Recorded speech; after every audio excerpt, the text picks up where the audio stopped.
오늘도 주님과 함께 하루를 시작합니다. 우리 성도님들 하루하루 기쁨과 능력으로 가득한 그런 삶 사시기를 축복해 드리고 싶습니다. 비가 와서 조금 날씨가 선선해진 것도 같습니다.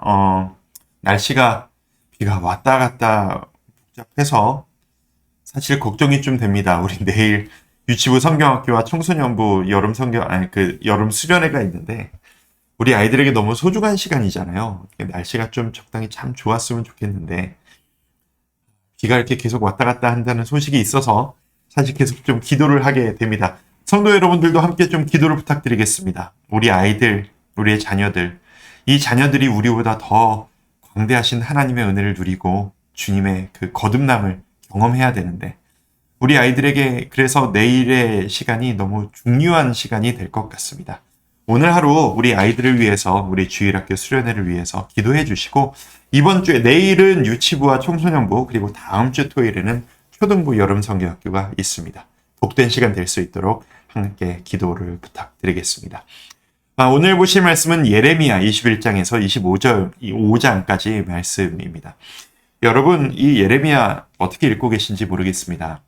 이사야 때도 말씀을 드렸습니다만 선지서를 읽을 때 우리의 심정은 참 어떤 면에서는 참 복잡하고 어떤 면에서는 참 무거우며 어떤 면에선 전에도 이 말씀 한번 드린 적이 있었던 것 같은데 오늘날을 살아가는 우리들에게 가장 어울리고 적용이 쉽게 될 수 있는 성경이 바로 이 선지서들이 아닐까라는 생각을 종종 하곤 합니다. 이 하나님의 질책, 가슴을 찢으시며 하시는 이 하나님의 말씀들이 오늘날 우리의 모습이 바라보시는 하나님의 심정이시면 안 될 텐데 라는 생각이 있기 때문입니다. 물론 우리는 이 성경 구약의 이 심판의 메시지들을 볼 때 우리는 예수님의 그 십자가 보혈의 그 죄값을 모두 치러주신 은혜로 인해서 이런 심판이 우리의 것이 되지는 않을 것입니다. 우리는 이 모든 죄값을 예수님께서 미리 다 탕감해 주신 너무나도 큰 은혜를 받은 존재들입니다. 그럼에도 불구하고 성경을 읽으면 읽을수록 저는 느낍니다. 이 심판의 메시지를 직접적으로 받았던 이 이스라엘 민족들의 삶이 지금 오늘날 우리들의 모습보다 더 악한 게 아닌 것 같아 보여요. 아무리 봐도 이들이나 우리나 똑같은 삶을 살아가고 있는 것 같거든요. 시대 배경적으로나 그리스도인들의 삶이나 너무 많이 그래요. 그렇다면 이 하나님께서 해주시는 이 질책이 원래는 우리를 향한 것이었어야 하는데 이 질책을 하나님께서 예수님께서 직접 탕감해 주심으로 말미암아서 오늘날 우리가 이 경고를 받지 않고 살아가고 있는 것이로구나. 도대체 내가 탕감받은 은혜는 도대체 얼마나 큰 것인가. 그것을 깨닫고 내가 오늘 혼나고 있지는 않지만 하나님께서 하나님 보시기에 이렇게 혼날 만큼 부족한 삶인 것은 아닌가? 라는 시각으로 내 삶을, 내 가치관을 한 번 더 점검하고 그런 식으로 이 선지서들을 읽어갔으면 좋겠다라고 하는 소망이 있습니다. 예레미야, 이사야에 이어서 비슷한 시대의 이야기입니다. 북이스라엘이 이미 멸망하고 남유다가 이제 멸망하기 직전의 시대입니다. 그리고 예레미야는 그 모든 과정을 몸소 경험하고 나라가 망해가는데 마지막 보루로서 민족들에게, 나라에게, 왕에게 제발 하나님께서 마지막 기회를 지금 주신다. 정신 차려야 한다 우리가 라고 울부짖다가 결국 나라가 무너지는 것을 보고만 그 선지자가 바로 이 예레미야 선지자였습니다. 이 이야기를 한번 보세요. 자, 내가 평안할 때에 내가 너에게 말하였으나 네 말이 나는 듣지 아니하리라 하였나니 이 뭐예요? 나는 그 말 안 듣겠다라는 기본 자세가 있는 거예요. 백성들에게. 네가 어려서부터 내 목소리를 청종하지 아니함이 내 습관이라. 하나님께서 지금 이 말씀을 어떤 심정으로 하고 계시는지 우리는 상상할 수 있어요. 너는 옛날부터 내 말을 듣지 않았어. 너희들은 처음부터 내 말에 관심이 없었어. 너희들은 처음부터 나에게 복받을 생각만 하지 내가 원하는 대로 삶을 살아가려고 하는 마음이 너무나도 없었어. 너희를 바라보는 내 심정이 어떻겠니? 라고 하는 이 하나님의 이 마음 말입니다. 예레미야를 읽으면서 이런 마음이 특별히 좀 많이 듭니다.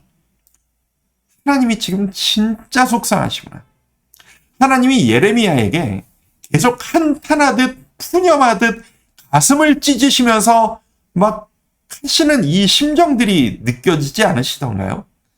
예레미야는 하나님의 탄식과 이 가슴 찢는 그 아픈 마음이 그대로 다 들어가 있는 성경이 바로 이 예레미야입니다.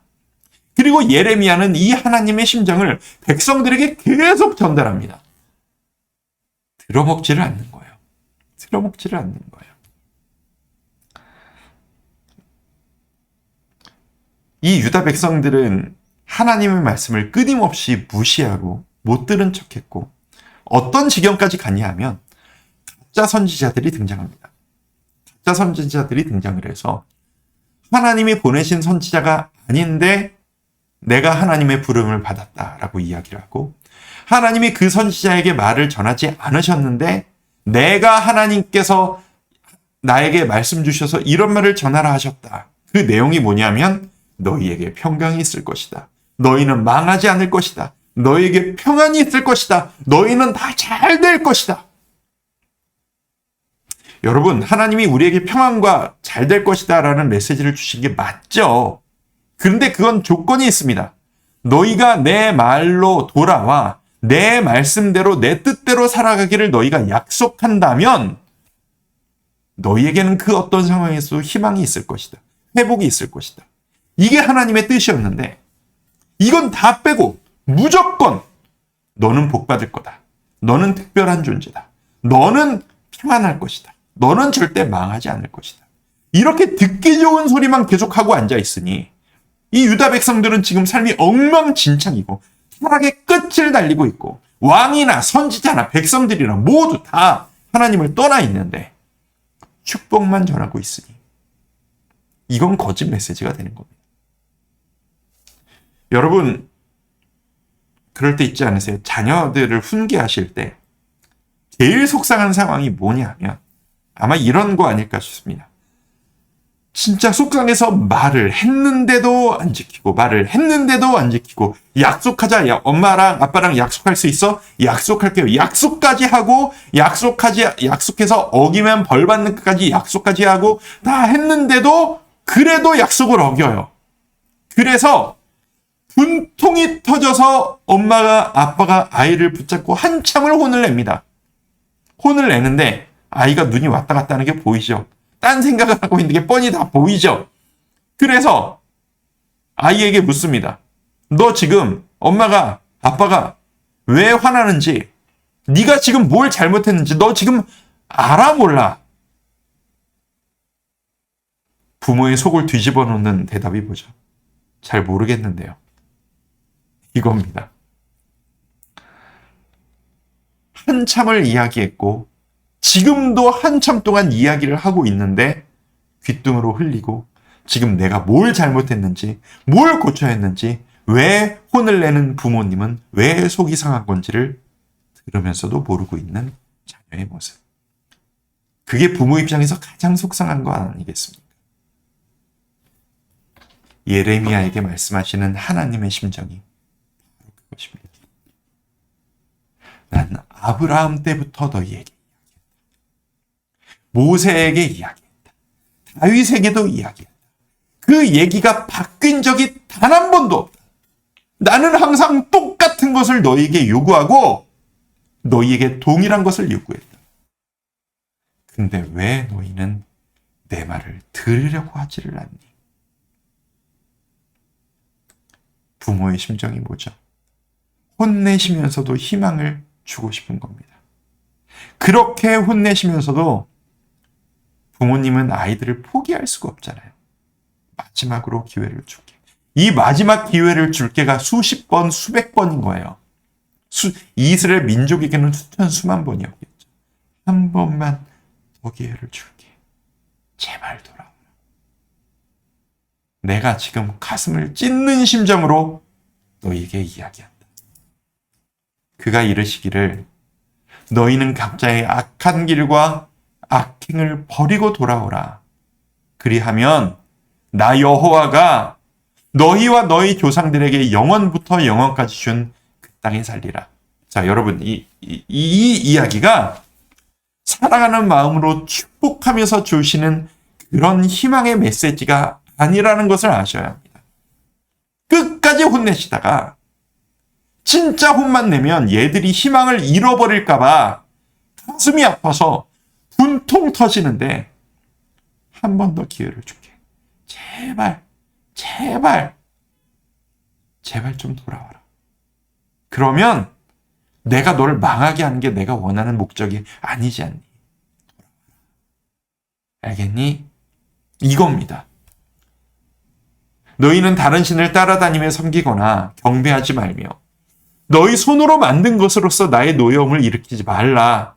그리하면 내가 너희를 해하지 아니하리라 하였으나 너희가 내 말을 순종하지 아니하고 너희 손으로 만든 것으로서 우상을 이야기하는 거죠.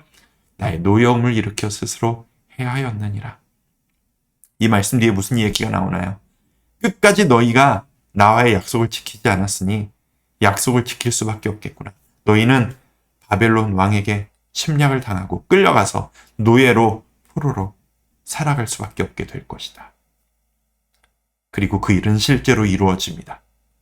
그리고 그 일이 실제로 이루어진 이후에 예레미야가 통탄하며 눈물 흘리며 부르짖는 눈물의 노래가 이 예레미야 다음에 이어지는 예레미야 애가인 것이죠.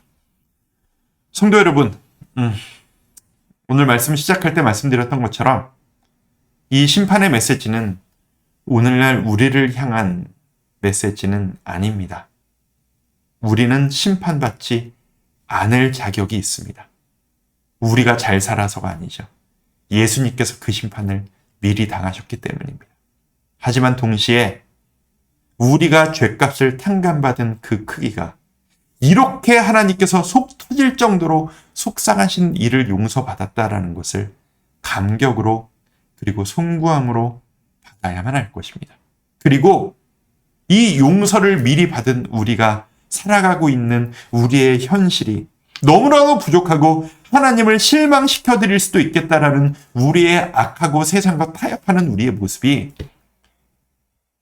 이 질책을 받고 있는 이 유다 사람들의 모습과 크게 다른 모습이 아니라는 것을 우리는 오늘날 깨달아야만 하겠습니다. 오늘 우리에게 하나님이 은혜를 주시고 지혜를 주셔서 지금 오늘 하루 나의 삶이 내가 하고 있는 선택이 내가 추구하고 있는 바가 이런 모습은 아닌지 하나님의 시각으로 우리 스스로를 깨달을 수 있는 지혜를 주시기를 한번 기도하고 싶습니다. 기도의 자리로 들어가실 때 주님 보시기에 저는 어떤 모습입니까? 원래는 심판받아 마땅한 그런 삶을 살아가고 있는 것입니까? 제가 주님을 실망시켜드리는 그런 삶을 살아가고 있는 것은 아닙니까? 주님의 시각으로 나 스스로를 바라볼 수 있는 우리 모두가 될 수 있었으면 좋겠습니다. 함께 기도하겠습니다. 아버지 하나님, 예레미야를 읽으며 가슴을 찢으시는 그 주님의 심정이 느껴져서 마음이 안타깝고 죄송하고 송구스럽습니다. 그리고 나도 지금 이런 모습임에도 불구하고 이런 그 커다란 심판을 예수님께서 벗어날 수 있도록 도와주신 것이로구나 깨닫게 해주신 은혜에 감사를 드립니다. 주님, 우리는 주님의 자녀들입니다.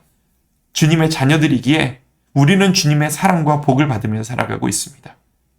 하지만 우리의 삶이 우리의 사랑받는 자녀로서의 이 자격과 어울리는 삶이 되었으면 좋겠습니다. 주여, 우리에게 지혜를 주시고 능력을 더하여 주셔서 세상과 다르게 이 예레미야 시대의 이 유대인들과 다르게 하나님을 기쁘게 해드리고 주님이 원하시는 결단을 해나가는 그런 하루하루를 살아갈 수 있기를 소망하오니 주여, 오늘 하루 그렇게 살아갈 수 있는 힘을, 능력을, 결단을, 지혜를 우리 모두에게 허락하여 주시옵소서. 예수님의 이름으로 기도드립니다.